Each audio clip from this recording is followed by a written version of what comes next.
Fear, anger, and stoic calm.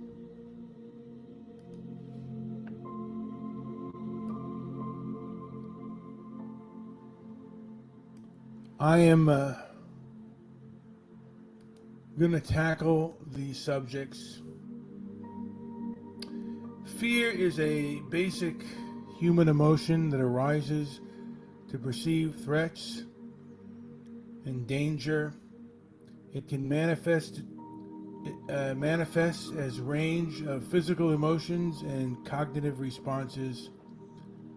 Physical fear can trigger fight or flight response, leading into increased heart rate, rapid breathing, muscle tension, and heightened alertness.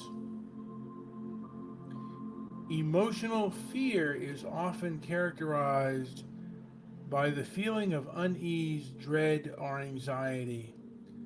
It can vary intensely from apprehension to intense terror.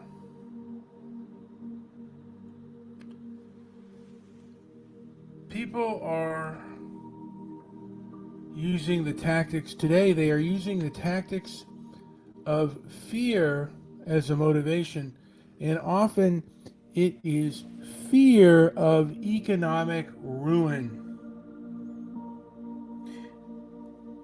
When you're dealing with a bully or a bad person, you have to realize what their tactics are. And you have to assess how powerful they are.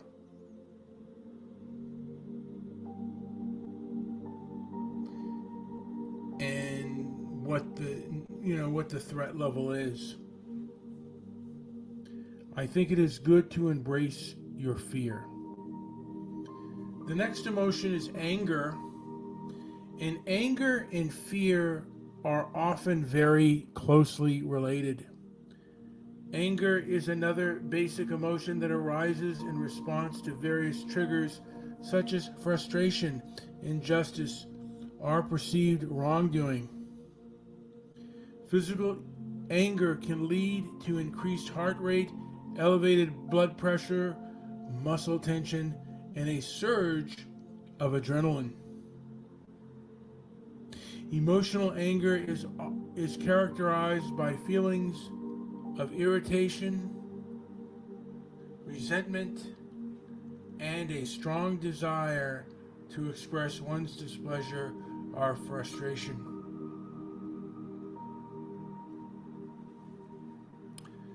Stoic calm.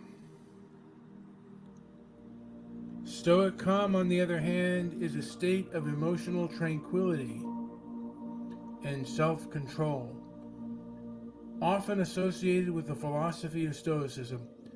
Stoicism teaches individuals to maintain equanimity and in the face of external events and not be swayed by emotions like fear and anger.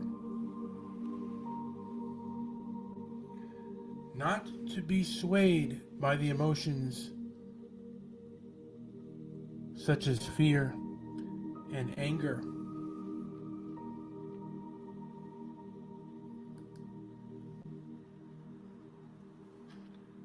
Again, fear can be a useful tool.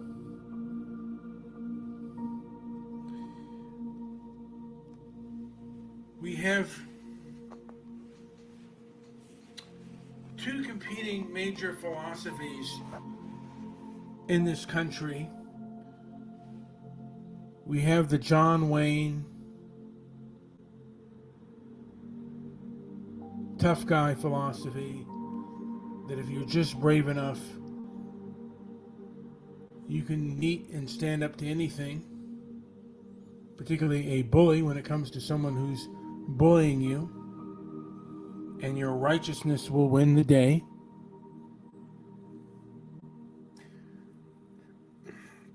The second, I guess you could say, is the Jesus Christ, Gandhi, Martin Luther King view, where you can love your bully, and out of your love, he will see the wrongness in their actions. And in my opinion, both are wrong.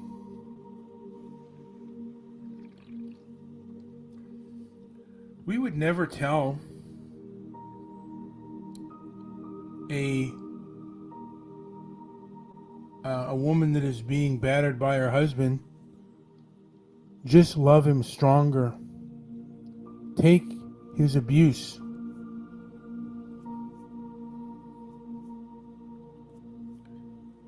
No, you flee an abuser. And there are only two things you can do with an abuser. You can resist the abuser or flee. Sometimes you have to go along with an abuser and make attempts to flee. But the two most sane options are resistance or running away.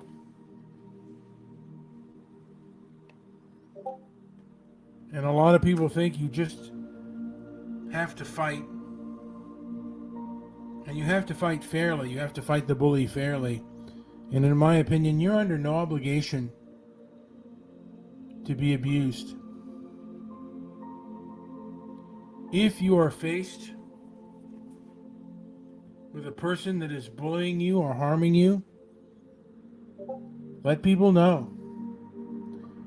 Do not let